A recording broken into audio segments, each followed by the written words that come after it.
예, 다니엘처럼 잘 살라고 부담 주는 게 복음 아니다. 다니엘처럼 잘 살자고 부담 주는 게 복음 아니다라는 제목으로 하나님 말씀 증거하도록 하겠습니다. 그 제목 그대로입니다. 오늘 이거 읽으면서 다니엘의 헌신을 본받자 이런 설교 제일 많이 듣고 또 그렇게 또 살자고 다짐도 했죠. 다니엘과 같이 목숨 걸고 기도해야 되고 다니엘처럼 목숨 걸고 헌신해야 되고 사자굴의 위협에 있다 할지라도 충성을 다해야 되고 다니엘의 성결, 다니엘의 확신, 다니엘의 기도 이런 거 본받자 이렇게 많이 접근을 하죠. 뭐 틀린 건 아닙니다. 근데 그런 접근의 이제 위험성이 뭐냐면은 모든 그 키가 다니엘에게 달린 것 같이 이렇게 얘기를 하거든요. 그래서 다니엘은 되게 의지도 있어 보이고 믿음도 있어 보이고 끈기도 있어 보이고 그렇지 않습니까? 그래서 다니엘처럼 되자. 그런데 우리하고는 거리가 있는 것 같아요. 우리는 다니엘 같이 잘 안 되는 것 같이 보이고. 그래서 예수 믿는 게 너무 힘들고 부담스럽고 노력같이 보일 때가 있다는 것입니다. 그 복음 정신 아닌데. 근데 이거를 한번 시각을 한번 바꿔서 좀 봤으면 좋겠다는 생각입니다. 헌신하자, 충성하자 이런 슬로건이 아니고 이런 부담스러운 게 아니고 어떻게 다니엘이 이럴 수 있었을까? 생각보다 너무 단순해요. 답은 하나님을 만났기 때문에 그래요. 이거 하나님 만났다라는 거 빼놓고 이걸 어떻게 설명을 할 수 있겠습니까? 그래 그걸 놓치는 거예요. 하나님 만난 것을 빼버리고 다니엘의 이 모습을 통해서 그냥 본받자 그러면 이거 죽었다 깨라도 못할 일이에요. 근데 이렇게 됐던 이유가 뭐냐? 이건 사실 결과거든요. 자연스러운 결과. 결과를 가지고 우리는 이걸 시작으로 생각한다고요. 이렇게 했더니 복 받았다. 근데 복 받기에는 나이가 너무 많거든. 이 다니엘에서 6장에 나오는 다니엘의 나이가 85세쯤 됐거든요. 어떻게 산정하냐 하면은 다니엘이 끌려왔을 때가 15살 정도라고 생각을 하고 이렇게 바벨론이 망하고 메대 파사가 올라왔을 때가 70년 걸렸거든요. 그래서 추정하기를 85세쯤 된다. 85세는 다니엘 나이를 15살로 쳤을 때예요. 그러니까 비슷할 거라고요. 근데 뭐 이렇게 충성해가지고 뭘 더 해먹겠다고. 그거 아니죠. 이거는 시작이 아니라 결과물이다라고 생각할 수 있죠. 평생의 삶 가운데 하나님과 동행하고 하나님을 만났던 그런 신앙적인 체험이 있었기 때문에 이런 일들이 벌어지게 되었다는 것입니다. 그래서 복음의 핵심은요, 뭐 얼마나 그 사람이 성격이 좋냐 나쁘냐 뭐 이런 거 따지는 거 아니에요. 행동이 좋냐 나쁘냐 이게 아니고 예수님을 만나느냐 만나지 못하느냐 이게 핵심이라는 거예요. 우리 성도들도 마찬가지입니다. 뭐 하고 못하고 뭐 그런 거 아니에요. 뭐 성교 가고 안 가고 뭐 전교인 수련회 오고 안 오고 물론 안 오면 섭섭은 하지 이제 죽어야 되겠지만 그러나 뭐 그게 핵심이 아니고 이게 예수님 만나느냐 안 만나느냐 이게 중요한 거라고요. 그거 아니면 다 속고 있는 거예요. 이번 베트남 선교 가서도 예수님 만나느냐 못 만나느냐 그거죠. 나머지 부수적으로 나오는 얘기들 갖고 뭐 그 시시하게 그거 따지고 있겠어요? 그건 아니죠. 다니엘은 그 앞에 왕들이 무려 6명이에요. 느부갓네살부터 바벨론 망할 때까지 다 있었거든요. 6명 왕. 그런데도 계속 하나님이 함께해 주셨고 하나님이 함께하지 않았다 그러면 이게 존재하지 않는 인생이라는 것입니다.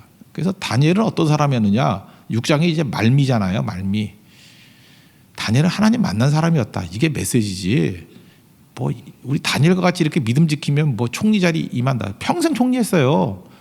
그 얘기 그렇게 접근하면 이건 요셉하고 똑같죠. 요셉이 뭐 어떻게 했더니 총리가 됐다. 그거는 뭐 성공에 대한 사다리로 생각하는 건데 그렇게 하면 참 저속하게 해석을 하는 거지. 그거 아니죠. 그건 결과물이죠. 하나님 만난 사람이에요. 요셉은 하나님과 함께한 사람이에요. 형통한 자잖아요. 그는 노예일 때도 형통했어요. 왜냐 하나님 만난 사람이니까. 하나님 만난 사람들에게 나오는 결과물 그게 메시지는 될 수는 없잖아요. 설명은 될 수 있지만 그게 되자 그런다고 되는 거예요? 그거 아니잖아요. 저절로 되는 거지 그거는. 그러니까 핵심이 뭐냐? 핵심은 이 볼링 칠 때도 킹핀을 쳐야 되는 거 마찬가지로 이 메시지의 핵심은 하나님 만남이에요. 하나님 만난 자들이 이렇게 변화되더라. 그러니까 우리도 하나님 만남에 초점을 맞춰야 된다는 것입니다. 이 비슷한 예가 신약에도 하나 예를 든다 그러면 마리아죠. 마리아가 향유를 깨가지고 예수님 머리에 붓고 발에 붓고 막 어떤 성경에는 머리에 부었다 나오고 어떤 성경에는 발에 부었다고 나와요. 사고문에 다 나오는데 머리에 부은 게 흘러내리면 발로 가겠지 뭐 그렇게 생각하면 되죠. 그거 갖고 싸우지 말고 머리에 붓나 원래는 발에 붓는 건데 양이 많으니까 머리에 부어가지고 내려갔던 것 같아요. 그죠? 근데 이 마리아같이 우리도 헌신하자. 향유 옥합을 깨트리고 오늘 찬양했잖아요. 내게 있는 향유 옥합. 이거 깨트리면 되게 헌신하자로 접근하잖아요. 우리도 헌신하자. 내게 있는 가장 고귀한 거 깨가지고 주님께 다 갖다 붓자. 근데 그거 뭐 이상하잖아요, 그죠? 그러면은 그 다음에 뭐가 나와야 될 거 아니야. 그럼 뭐 주시려고? 그거 아닌데. 이건 지금 마리아의 결론적인 얘기인데, 예수님 십자가 지기 직전이거든. 뭐 얻은 거 없어요. 마지막 모습인데 기적을 행한 것도 아니고. 그 전에 오빠가 나왔잖아요. 그 죽었던 오빠가 나사로거든요. 살아났잖아요. 그래서 뭐 감사해서 그런 것도 있겠지만 그거는 아닌 것 같죠. 우리가 이게 헌신하면 뭐가 온다라고 하는 게 얼마나 되게 찬박한 메시지냐면은, 그래서 예수님 어머니 마리아 그 하나님 순종했어요. 말씀에 순종했더니 평탄함이 있던가요? 예수님 낳고 난 다음에 처녀가 임신했다, 동정녀 탄생, 그거 누가 믿겠어요? 고난이 오고 불편이 오고 오해가 오잖아요. 바울도 그런 거 아니에요? 바울도 예수님 믿고 난 다음에 뭐가 편해졌어요? 오히려 있던 특권 다 사라져버리고 고난이 오고 불편이 오고 오해가 왔지. 우리도 마찬가지예요. 뭐 이렇게 믿으면 뭐 만사형통 뭐 이렇게 한다 그러면 이런 거 해석이 안 돼요. 고난이 오고 불편이 오고 오해가 오는 거. 그 마리아도 마찬가지죠. 이거에서 뭐 얻었다 그러는 게 아니고, 그 이전에 예수님이 나사로 살리면서 요한복음 11장 25절 보니까 나는 부활이요 생명이니 나를 믿는 자는 죽어도 살겠고 무릇 살아서 나를 믿는 자는 영원히 죽기 아니하니 이걸 내가 믿느냐. 거기 대화에는 마르다와 대화한 게 나오지만 기반이니까 뭐 옆에 같이 들었겠죠. 이때 이걸 믿은 거예요. 제자들도 깨닫지 못했어요. 제자들도 예수님이 십자가 부활 얼마나 설명을 많이 했습니까? 크게 보면 3번이나 설명했는데 아주 대놓고. 제자들은 뭔 소리인지 몰랐어요. 근데 마리아만 이거를 깨달았던 것 같아요. 자기 오빠 사건과 예수님 말씀을 연결시켜서 이게 부활과 십자가의 능력을 말씀하시는 거구나. 그래서 예수님 이제 내가 곧 간다 그래서 마지막이잖아. 이때가 이제 간다 그러니까 힘을 다하여 예수님 그 장사 지냄의 상징이 그 향유 붓는 거거든요. 시체에다 붓는 거. 그래서 마가복음 14장 8절에 이렇게 얘기하잖아요. 내 몸에 향유를 부어 내 장례를 미리 준비했다. 예수님 정확히 말씀하잖아요. 십자가 지는 거를 얘기하는 거예요. 십자가 지는 거. 그리고 9절에 보면 이렇게 나와요. 온 천하에 어디서든지 복음이 전파되는 곳에는 이 여자가 행한 일도 말하여 그를 기억하리라. 훌륭하다 뭐 그런 것도 있지만 이게 제대로 깨달은 사람이다라는 거죠. 이 마리아가 제대로 깨달은 사람이다. 그렇다 그러면 이걸 지금 이 메시지와 지금 조금 전에 보냈던 내게 있는 향유 옥화, 이 박정관 이분 목사님인데 이분이 지금 작사한 내용이 깊이 있는 내용이에요. 내게 있는 향유 옥합 주께 가져와 그 발 위에 입 맞추고 깨트립니다 라고 하는 건 내가 하는 것 같잖아요. 내가 향유 옥합을 들고 와서 예수님께 깨트려서 붓기 원합니다. 근데 이 뒷부분에 가서 내용이 확 바뀌어버려요. 향유를 깨트리는 예수님으로 묘사가 돼 있어요. 지금 마리아가 향유를 깨고 있잖아요. 근데 뒷부분을 보면은 그 향유가 누구예요? 그 예수님이라는 거예요. 예수님이 자기 몸을 깨트려서 우리를 살리고 있다는 거예요. 그걸 마리아가 캐치한 거죠. 그래서 내가 향유를 깨서 붓지만 이 향유는 내가 아니고 예수님이십니다. 예수님 몸이 향유잖아요. 그걸 깨트려서 피를 흘리시고 살을 뜯겨서 우리를 건져내신 거죠. 그래서 갑자기 그 발 앞에 입 맞추고 깨트립니다. 그래놓고 그 다음 나오는 게 뭐예요? 나를 위해 험한 산길을 오르신 예수님. 이 누구라는 거예요? 옥합이 예수님이라는 거예요. 걸음마다 크신 사랑 새겨놓았네. 그래서 2절이 뭐예요? 나를 위해 십자가에 오르신 그 발, 흘린 피로 나의 죄를 대속하셨네. 발에서 뭐가 흘러요? 피가 흐르는 거예요. 그게 옥합이라는 거예요. 옥합. 옥합은 마리아가 깬 게 아니라 예수님이 깨신 거예요. 그거를 찬송하고 있는 거죠. 이게 깊이에요. 이게 그냥 부를 수 있는 찬양이 아니에요. 이게 굉장히 깊이 있는 찬양이라니까요. 그 옥합은 예수님이고 예수님이 자기 몸을 깨트리신 예수님이라는 거예요. 그렇다 그러면 그 예수님을 만난 마리아, 이게 헌신이라고 볼 수 있어요? 이건 찬송이죠. 그죠? 이건 마리아의 헌신이 아니에요. 옥합을 깨뜨리신 예수님을 만났을 때 나오는 자연스러운 모습이죠. 그래서 우리도 뭐 향유옥합 깨뜨리자 이렇게 나가면 안 되고요. 예수님 만나면 이렇게 돼요. 예수님 만나는 게 훨씬 더 중요하다는 것입니다. 다시 돌아와서 다니엘도 마찬가지예요. 다니엘 이렇게 하자라고 슬로건을 나가면 그 무슨 바리새인들 하는 메시지가 뭐가 달라요? 뭐 하자 할 힘이 없잖아. 우리는 뭐 하자 그러면 해요? 아니 뭐 새벽기도 뭐 나오냐고요. 뭐 되냐고. 그 될 때가 있어요. 어느 순간인가 주님 만났을 때, 그죠? 주님 만나면은 나오지 말라고 말려도 나오죠. 붙들어 내놨던 나오죠. 그러니까 그건 뭐 나오고 안 나오고의 그 문제가 아니고 주님 만나면 돼요. 그리고 특별히 새벽기도는 주님 만나는 시간입니다. 주님 만나면 우리의 삶의 모든 것들이 다 변화가 된다라는 것입니다. 지금 이게 말년이거든요. 다니엘의 말년이니까 그가 얼마나 하나님을 깊이 만났는가. 하나님 만나면 이렇게 인생이 변화가 된다는 거예요. 오늘도 이 시간에 우리 예수님 만나는 시간 되길 원합니다. 그죠? 마음을 열고 나를 위해서 본인이 향유 옥합되셔서 깨트리신 예수님, 그 보혈의 피를 만나면 뒤바뀌는 거죠. 다니엘은 소년 때부터 예수님 만났어요. 하나님 만났어요. 거기 다니엘서에는 특별히 그 구약에 나타나신 예수님이 많이 표현됐다 그랬죠. 그 불 속에 있을 때 인자 같으니 네 번째 분. 그다음에 뜨인 돌. 이게 예수님 신약에 오면 돌로 묘사가 되잖아요. 그죠? 그분으로. 그다음에 7장에 보면 인자 같으니, 그게 인자라는 단어가 처음 나와요. Son of Man이 처음 나오는데 이게 로버트 쿨맨 같은 사람이 얘기했다 그랬죠. 인자라고 표현된 예수님 모든 건 심판주로서의 예수님. 마지막 심판주의 예수님. 다니엘서는 예수님에 대해서 이렇게 설명이 막 큼직큼직한 신약적 주제가 세 군데 나와요. 크게. 그래서 굉장히 중요한 거라고요. 그러니까 다니엘 예수님 만난 사람이에요. 예수님 만나니까 이게 인생이 완전히 변화가 되더라는 것입니다. 나이하고는 관계없습니다. 지금 우리 외적인 걸 가지고 뭐 되니 안 되니 그죠. 사실 젊은이들 전도 많이 해야 되는 것도 필요한 거지만 젊은이만 일한다 그거 그렇지 않아요. 아무리 젊어도 하나님의 영이 없는 사람들은 아무것도 아니고요. 아무리 나이가 들었다 할지라도 하나님의 영이 함께한다 그러면 나이와 관계없이 진짜 능력 있게 쓰임 받을 수 있죠. 뭐 나이 얘기하니까 나이 좀 얘기해 볼까요? 나이 들어서도 쓰임. 다니엘 뭐 특별히 그렇고 갈렙 85세. 그러니까 85세 때 다 뭐가 되는 것 같아. 이분도 85세, 갈렙도 85세. 우리 부모님도 3년 남았네. 85세 되려면. 그죠? 이게 85세. 이게 무서운 거예요. 85세. 토마스 에디슨은요 90세에도 막 발명하고 그랬대요. 제가 알기로는 추궁기인가 그 90세에 발명했던 거예요. 미켈란젤로 그 시스틴 성당 그 천정화 그렸죠. 그때가 85세예요. 85세의 의미를 잊지 마시죠. 미켈란젤로 85세. 그 노인 무시하면 안 되죠. 존 웨슬리는 95세인가요? 95세인가? 90세인가?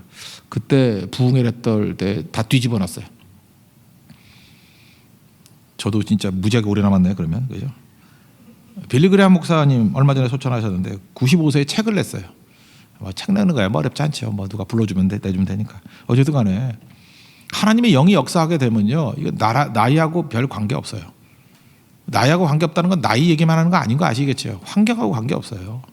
얼마든지 하나님 앞에 쓰임 받을 수 있다라는 것입니다. 하나님 만나는 거죠. 지금 바벨론에 6명의 왕이 지나갔다 그랬죠. 이제는 바뀌었어요. 여기 다리오 왕이라고 나오는데 이 다리오 왕은 역사상에 나오는 그 왕의 이름하고 좀 약간 달라요. 근데 이 역사가 이런 거예요. 다리오가 누구냐 하면은 메데라는 나라가 있어요. 메디아라는 나라. 지금은 없어졌어요. 그 이란 좀 북쪽에 있는 민족이래요. 근데 이 왕이 이제 세졌어요. 그래서 바벨론을 이길 바벨론 무너뜨렸거든요. 바벨론 무너뜨린 나라가 메디아라는 나라예요. 그렇게 센 나라가 아니에요. 근데 얼떨결에 무너뜨렸는데 이 메디아 하나만 가지고는 안 될 것 같아. 그래서 딸을 주고 그 사위를 센 놈을 얻었어요. 그게 고레스 왕이에요. 이스라엘 백성들을 돌아가 그랬던 왕 있죠. 사위 삼았어요. 사위 삼하고 그냥 사위 삼은 김에 두 나라 합쳐버리자. 결혼을 통해서 그냥 합쳐버렸어요. 그래서 메데 파사 그러잖아요. 근데 이 파사가 페르시아잖아요. 페르시아가 더 컸어요. 그래서 이 장인어른이 바벨론을 무너뜨리고 어차피 인구수나 세력으로 볼 때 우리 사위 쪽이 더 세니까 메데 파사 그래놓고 뭐 귀찮은 거 뭐 국호도 뭐 2개나 붙이냐 그냥 메데 빼고 파사라 그러자. 그래서 페르시아 제국이 된 거예요. 그게 고레스 왕이에요. 역사에서는 사이러스라 그러죠. 똑같이 부르진 않는데 사이러스. 그렇게 된 거라고요. 근데 지금 바벨론이 망했잖아요. 아니 왕만 바뀌어도 쫓겨나는데 지금 우리나라도 다르잖아요. 이거 뭐 대통령 바뀔 때마다 막 쫓겨나는 사람 되게 많아지잖아. 그죠? 그런데 이거는 그래도 우리나라는 정통성이 그대로 있는데 이건 나라가 바뀌었다니까요. 제국이 바뀌었다니까요. 6번 바뀌고 난 다음에 제국이 바뀌었는데도 불구하고 여전히 쓰임 받죠. 2절 3절에 보니까 다리오 왕이 뭐라 그래요? 그 120도를 두고 총리를 셋을 세웠어요. 총리인데 이 가버너라고 영어로 돼 있던데 그냥 총리가 아니고 되게 센 사람이에요. 그중에 최고의 위치에 있는 것을 다니엘에게 뒀어요. 다니엘은 뭐 민첩하고 뭐 똑똑하고 그랬다면서요. 뭐 그래서 전국을 다스리게 했다. 그러니까 하나님 만나고 하나님께 충성했던 백성들이 이렇게 달라지는 거죠. 이건 결과예요. 그러면 하나님 만난 사람은 어떤 일들로 드러나게 되느냐? 두 단어로 얘기하고 싶은데 거룩과 믿음이에요. 우리 하나님 만난 사람들이죠. 만나면 어떤 일이 봐요? 혹시 못 만나신 분이 있다 그러면 만나면 거룩과 믿음에서 특출나요. 거룩이 뭐냐? 거룩에 대한 정의를 내렸죠. 레위기 전체를 보면 거룩이 참 다 정의 내리기 힘들다니까요. 그러니까 말씀이라는 밑그림이 있어요. 말씀이라는 밑그림이 있는 것을 순종함으로 나타나는 결과들, 그게 거룩이에요. 그러니까 말씀이라는 하나님의 밑그림이 없이는 거룩해질 수 없고, 그러니까 말씀을 듣는다고 다 되는 게 아니죠. 자꾸만 지극히 순종하는 거예요. 막 순종해 가면은 어떤 결과물이 나올 거 아니에요. 그래서 밑그림 이렇게 흐리게 밑그림 그리는 거 이렇게 채워 나가다 보면 이게 무슨 그림인지 알 수 있죠. 그래서 거룩은 한꺼번에 되는 게 아니고 시간이 걸리는 거죠. 그러나 점점 거룩은 순종하면 아름다워지죠. 하나님의 그림이 워낙 아름다웠기 때문에. 그래서 우리가 아름답게 되는 방법은 거룩해지는 거예요. 근데 거룩해지려면 말씀 없이는 안 돼요. 말씀이란 밑그림을 가지고 치열하게 순종하면 알게 돼요. 하나님의 뜻이 뭔지도 알게 되고 아름답게 되고. 이제 다니엘은 지금 거의 아름다움의 마지막 순간에 온 것입니다. 그랬더니 4절에 보니까 뭐라 그래요? 이제 죽을 때쯤 되니까 이제 거룩이 완성돼 가는 거예요. 거의 이제 영화의 단계로 갈 때까지. 그러니까 4절에 총리와 고관들이 국사에 대해서 다니엘을 고발할 근거를 찾고자 하였으나 아무 근거 아무 허물도 찾지 못하였으니 이는 그가 충성되어 아무 그릇됨도 없고 아무 허물도 없음이었더라. 뭐 이렇게 아무 허물도 없었기 때문에 구원받았다 이렇게 접근하면 틀려요. 이거는 하나님 만나고 주님과 밑그림 이게 순종을 통해서 채워가다 보니까 마지막 하나님 앞에 서기 직전의 모습이 이렇게까지 되더라. 이 거룩이 거의 완성돼 가더라. 그래서 우리 그런 얘기 들어보셨어요? 사람이 너무 착하면 죽을 때가 다 됐다고. 저는 여기 보니까 어떤 분들 보니까 너무 악해. 그래서 오래 살겠어. 아이도 변화될 부분이 많기 때문에. 근데 갑자기 하나님께서도 급하신지 어떤 성도가 막 이렇게 복음도 받아들이고 막 변화가 되고 막 그러면 곧 돌아가시더라고. 변화시키는 거예요, 하나님이. 그죠? 마지막 거룩의 완성. 그런 게 있다고요. 지금 이건 다니엘이 지금 완성된 모습 가운데 지금 보이는 거예요. 아, 하나님과 순종하면 이런 일이 벌어지는구나. 그 악한 자들이 와가지고 다니엘 뒷조사를 다 했어요. 요즘 지금 신상털기. 해봤더니 찾을 게 하나도 없는 거예요. 그래서 이거 넘어뜨리려고 그러면 딱 하나.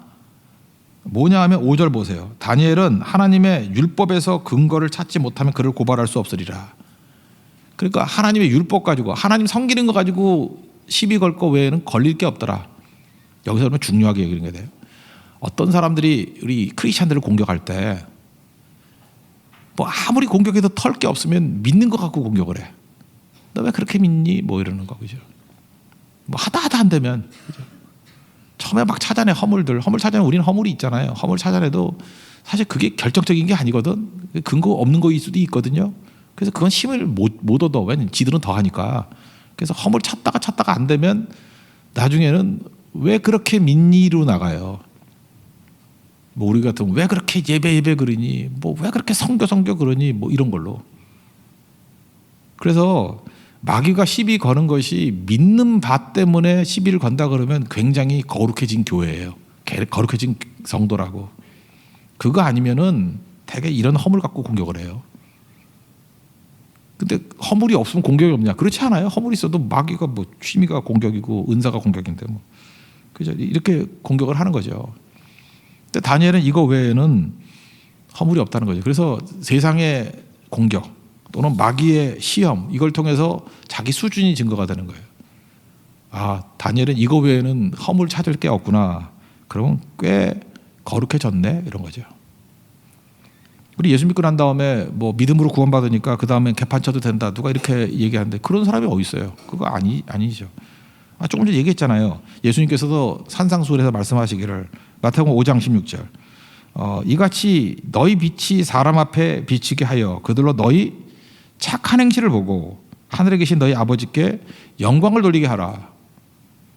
우리가 하나님의 자녀들이잖아요. 믿으면 하나님의 자녀 된 거예요. 그죠? 믿는 자들에게 하나님의 자녀가 되는 권세를 주셨으니 그랬잖아요. 영접하는 자, 곧 그 이름을 믿는 자들 하나님의 자녀가 되는 권세를 주셨다.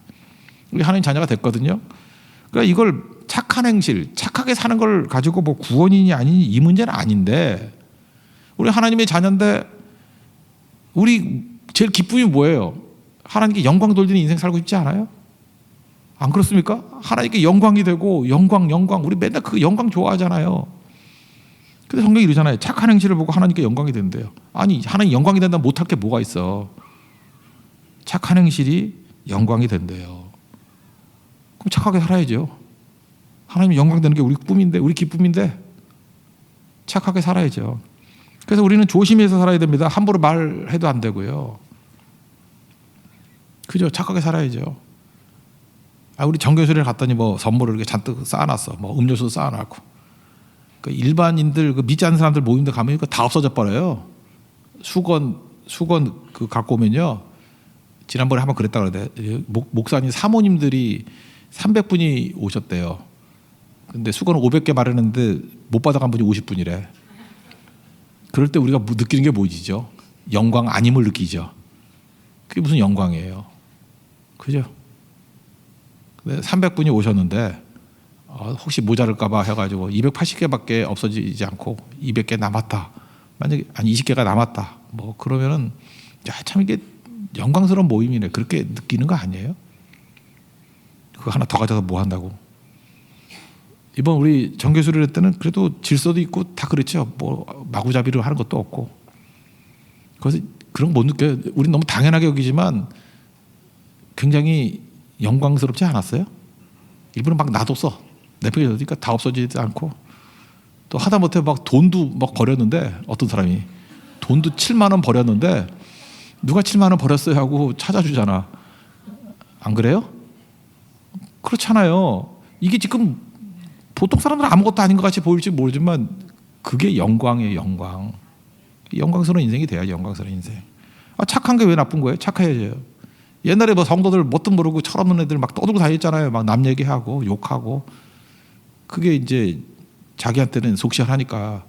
근데 이제 그런 게 거의 사라졌죠. 그런 사람 몇 명 없잖아요. 그래도 혼내주고 그러지 말라 그러고. 누구 덕담만 나누잖아요.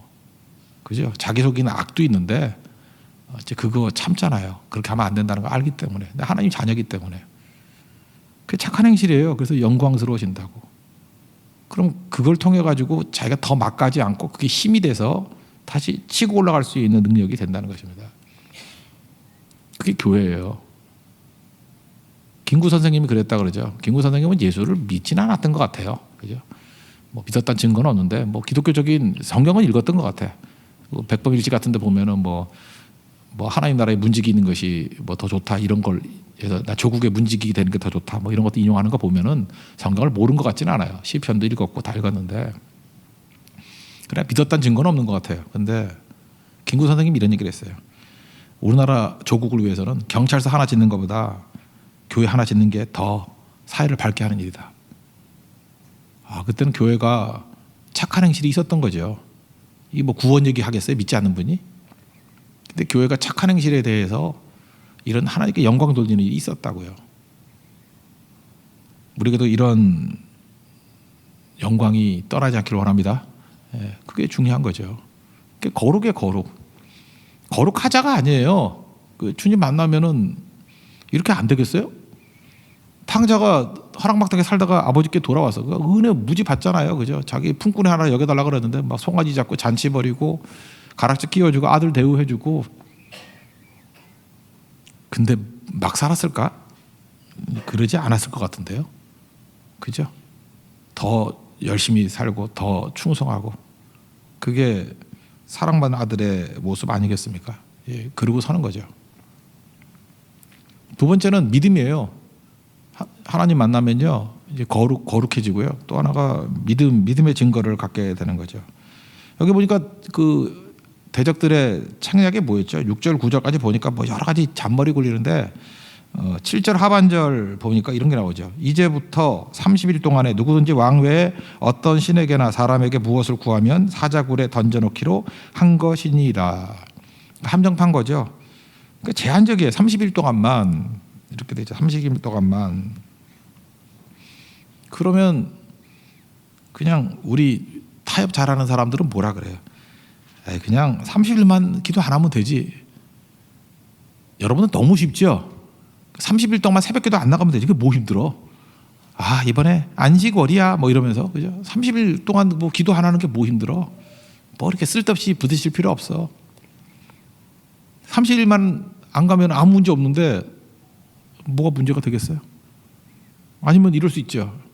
뭐 몰래 기도하면 되지. 커튼 쳐라. 그리고 이불 뒤로 쓰고 기도하면 되지. 근데 이거 타협한다고 끝날 문제예요? 다니엘은 알고 있었어요. 이렇게 하면 또 한다는 걸. 마귀가 거기서 끝날 것 같습니까? 그죠? 자기 자신이 출세가 중요한 게 아니라서 다니엘은 하나님이 중요한 거죠. 하나님 만났기 때문에. 그래서 하나님 없이는 살 수 없다라는 거죠. 그래서 문 열어놓고 그냥 평소 하던 대로. 이게 믿음이죠. 하나님이 일하신다는 거고 하나님이 보호해 주신다는 거고 하나님을 철저히 신뢰하는 거죠. 그 최근에 뭐 남의 대통령이 욕하는 건가? 그 트럼프 대통령 그 측근들이 많이 떠나가잖아요. 그 옆에 그 측근 중에 그 자서전 써주고 했던 사람이 그런 얘기 하더라고요. 자기가 볼 때 트럼프 문제가 있다는 거예요. 저 대통령은 기준이 옳고 그름이 아니래요. 이기느냐 지느냐 그거밖에 없대. 뭐 진짜냐 아닌지 모르지만 그 옆에 있던 사람한테 그런 소리 듣는 거는 그렇게 훌륭한 분은 아니었던 것 같아요. 이분도 또 변화되겠죠. 또 우리가 모르는 장점도 있겠죠. 그러나 전 이 얘기 듣고 깜짝 놀랐어요. 저도 주변에 있는 사람들이 저 사람은 옳고 그름이 기준이 아니고 이기느냐 지느냐가 더 중요한 사람이야. 이건 진짜 무서운 얘기죠. 그래서 제가 이분 생각보다도 나는 이런 평가 받지 말아야지 그런 생각을 더 많이 했어요. 다니엘은 적어도 이기고 지느냐에 관심 있는 건 아니죠. 하나님 앞에서 올바른 것인가 아닌가. 그게 훨씬 더 중요한 거죠. 우리 믿음을 가져야 됩니다. 내가 하는 게 아니에요. 하나님이 하시는 거예요. 그죠? 내가 순종하면 되고 일은 하나님이 하시는 거죠. 뒤에 기도도 나오잖아요. When you pray, 우리가 기도할 때 God works, 하나님이 일하시는 거죠. 하나님이 일하신다는 거 믿지 않으면 이거 따라갈 수가 없는 거죠. 우리 되게 믿음이 없어요. 하나님 만나면요 믿음이 굳건해져요. 주님 만나면 믿음이 굳건해진다. 믿음 없이 무슨 일을 할 수 있겠어요. 어떤 사역자 이야기인데 청년 사역자 제가 이야기를 이렇게 들었어요. 무슨 수련회 중고등부 청소년들 데리고 이렇게 수련회 가잖아요. 그래서 주제가 비전이었대. 비전 수련회를 가졌답니다. 그리고 청소년들이니까 뭐 재밌는 거 많이 하잖아요. 뭐 종이를 나눠줘가지고 30년 이후에 나의 모습을 써라 이렇게 했대요. 비전이니까 30년 이후에 나의 모습. 그랬더니 뭐 각자 쓰잖아요. 뭐 어떤 사람은 과학자 되겠다, 뭐 대통령 되겠다, 뭐 쓰는 거 뭘 못 써. 뭐 되겠다, 뭐 되겠다. 그리고 뭐 하나님의 영광을 위해서 쓰임 받겠다 이런 거 다 들어갔겠죠. 그래서 이렇게 열심히 했답니다. 그리고 다 같이 찬송했대요. 주님 앞에서 그 직업을 가지고 영광 돌리겠다고. 그리고 이사야서 6장이 그때 주제였대요. 주님 내가 여기 있사오니 나를 보내소서 뭐 이런 거.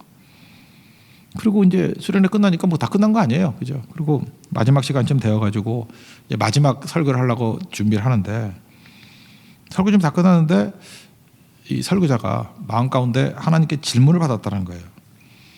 너 어저께 저녁에 30년 이후에 이렇게 될 거다라고 비전도 선포하고 뭐 쓰기도 하고 다 했는데 넌 믿니? 그러더래요. 너는 그 밑에 있는 애들이 그 청소년들이 그렇게 자기가 고백한 대로 될 걸 믿니? 근데 사역자는 알잖아요. 사실은 청소년들이 요즘에 말이 그 청소년이지 인간 아닌 거 아시죠? 특별히 중2 김정은이 제일 무서워하는 애들. 그죠? 말 안 듣고 뭐 짐승들이지 진짜. 이거 뭐 장로아들, 목사들 관계없어요. 하여튼 정말 힘들어요. 선생님, 교사들 정말 힘들죠. 가르쳐본 사람이기 때문에 알죠. 걔네 모습을. 수련회 와서도 술 퍼마시고 나가서 담배 피려고 그러고 불순종하고 뭐 그런 거 투성이 아니에요. 근데 그거에 대해서 말이 막히더래요. 목사, 저도 그래요. 저도 이제 설교자, 저도 한번 그걸 갖다가 제한테 대입해 봤어요. 내가 설교하는데 그대로 성도들이 변화될 거 믿나? 별 생각 안 해봤는데 안 믿을 수도 있겠구나 생각을 했어요. 그래서 아차했는데 하여튼 이분은 특별히 여러분들은 이제 겉으로는 고상해 보이니까 믿을 수도 있죠. 예. 저는 뭐 크게 의심은 안 했던 것 같아요. 워낙 그 외식을 잘해가지고 겉으로는 고상하잖아요. 근데 애들은 외식이 없잖아요. 그러니까 막 그렇게 있는 것들 다 드러나니까 안 믿어지더라는 거예요. 그래서 너무너무 힘들었대요. 괴로웠대요. 그다음부터 양심이 있는 젊은 사역자죠. 괴로웠대. 그 요한복음 6장 28절 보면 예수님이 그랬어요. 제자들이 와가지고 우리가 무엇을 해야지 하나님의 일을 하는 겁니까? 그랬더니 6장 29절 보니까 하나님께서 보내신 일을 믿는 것이 하나님의 일이니라. 그러니까 일이 뭐예요? 믿는 게 일이야. 근데 우리 믿는 게 일이라고 생각을 안 해요. 뭘 맨날 이렇게 삽질하는 게 일이라고 생각하지. 믿는 게 일이거든요. 그러면 사역자가 해야 될 일은 뭐냐면 성도들의 변화를 믿는 거예요.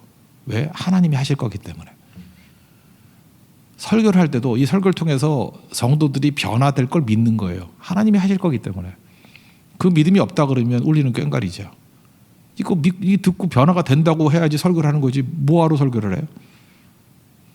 문제는 성도가 아니라 설교자가 문제죠. 설교자의 믿음이 되게 중요한 거예요. 선교를 가서도 마찬가지예요. 대상들이 문제가 아니고 베트남 사람이 문제가 아니라 전도하는 사람의 믿음이 문제예요. 기껏 전도하고 난 다음에 이런다고 믿을 리가 있나? 그거 똑같은 거잖아요. 뭐하러 가서 거기. 그러니까 문제는 더 기도해야죠. 이걸 통해서 하나님이 일하시는 거야. 하나님이 믿게 하실 거야. 하나님이 변화시킬 거야. 이건 전도자의 믿음이 더 중요한 거죠. 그래서 기도를 하는데 일단 이런 생각이 들더라는 거예요. 나는 아무것도 아닌 존재인데 예수님이 날 믿어주셨지. 그래서 자기가 통곡을 했고 그 다음에 이제 학생들 앞에 놓고 가서 머리가 심각하게 얘기도 안 했대요. 그냥 사과했대. 사과. 내가 너희들 사실 설교를 했는데 어저께 기도하는 가운데 그런 하나님의 음성같이 들려서 내가 말씀드렸다고 너희들 못 믿는다 그랬다고. 그래서 믿어주지 못해서 미안하다 그랬대요. 믿어줘서 못해서 미안하다. 근데 믿으려고 노력은 해보겠다. 그러면서 거기서 큰절을 3번 했대요. 큰절을 왜 손 아랫사람이 하는 게 큰절 아닙니까? 근데 이 사역자가 청소들 앞에 놓고 큰절을 3번 했대요. 왜냐하면 내가 진짜 더럽게 안 믿어져가지고 너희들이 30년 이후에 이렇게 절 받을 수 있는 자격이 있는 사람이 될 걸로 믿고 안 믿어지지만 이렇게라도 난리를 펴야 믿어질 것 같아서 한다. 그래서 미리 인사한다 그랬대요. 그리고 3번 인사하고 안 믿어지니까 덤덤하게 뒤에 가서 앉았대요. 그랬더니 청소들이 감수성이 예민한지 기도 소리가 아니라 괴성이 나오더래요. 어떤 놈은 당수로 땅을 때리고 그러면서 그러더래요. 주님이 자기 믿어준다는 게 이게 받아들이기 시작하더라고. 그래서 많이 변했대요. 그때 이 사역자가 뒤에 앉아 있으면서 뭐 자기 혼자 얘기해요. 저기 뒤에 보니까 예수님이 서 계신 것 같이 보이는데 예수님이 자기를 향해서 이렇게 엎드려 절하는 느낌이 오더라고. 예수님이 믿어준 거죠. 그죠? 계속. 근데 자기 혼자 생각이었는지 모르지만 그래서 변화가 됐다고. 그 요한복음 21장에 나오는 베드로 이야기도 똑같은 얘기 아니에요? 예수님 믿어줬다는 얘기 아니에요? 배신했는데 이 배신자 그러고 어떻게 널 믿냐 그러지 않고 내가 나를 사랑하느냐? 내가 주를 사랑하는지 주께서 아십니다. 내 양을 먹이라. 이게 뭐예요? 믿어준 거 아니에요? 예수님 만나면요, 이런 신뢰가 생겨요. 이런 신뢰가 생긴다고. 지금 신뢰하자 그 얘기 아닌 거 아시죠? 신뢰는 주님 만나면 이런 신뢰가 생긴다고요. 그래서 변화가 되는 거예요. 베트남 선교 월요일날 떠나는 분들, 뭐 준비, 여러 가지 준비가 있겠지만 제일 큰 준비는 다시금 예수님을 철저히 만나십시오. 그러면 거룩이 되고요. 거룩은 뭐 주님 말씀대로 순종하는 거니까. 그리고 믿음이 생기는 거예요. 결국은 전도자의 믿음이 변화시키는 거죠. 왜냐하면 하나님이 그걸 통해서 일하시니까. 여기 10절에 나와서 뭐 기도했다는 얘기가 나오는데, 기도했다는 얘기가 뭘까요, 이거? 신뢰한다는 거 아니에요? 내가 한다 그러는 거 아니잖아요, 여기서. 자포자기 아니죠. 뭐 하나님이 일하시겠지, 뭐 그거 아니에요. 정말 다니엘은 잘 믿었어요. 아, 주님 만나니까 이런 믿음이 생기는가, 이렇게 생각을 해야 돼요. 기도를 통해서 하나님이 일하신다는 것을 믿으면 기도하겠죠. 그러니까 하나님 안 믿으니까 기도도 안 하는 거예요. 믿으면 뭐 그거 왜 딴 거 뭘 하겠어. 그래서 헌신하게 되더라는 것입니다. 이게 성도의 삶입니다. 나를 위해서 죽으시고 향유, 옥합 다 깨트리신 예수님 바라보시고 다시금 우리도 거룩해지고 믿음으로 엄청난 일을 이룰 수 있는, 그래서 하나님의 축복의 통로가 되는 우리 주의 거룩한 종 되기를 축원합니다. 모두 자리에 일어나겠습니다. 내게 있는 향유, 옥합 다시 한번 찬양하고 우리 기도하도록 하겠습니다.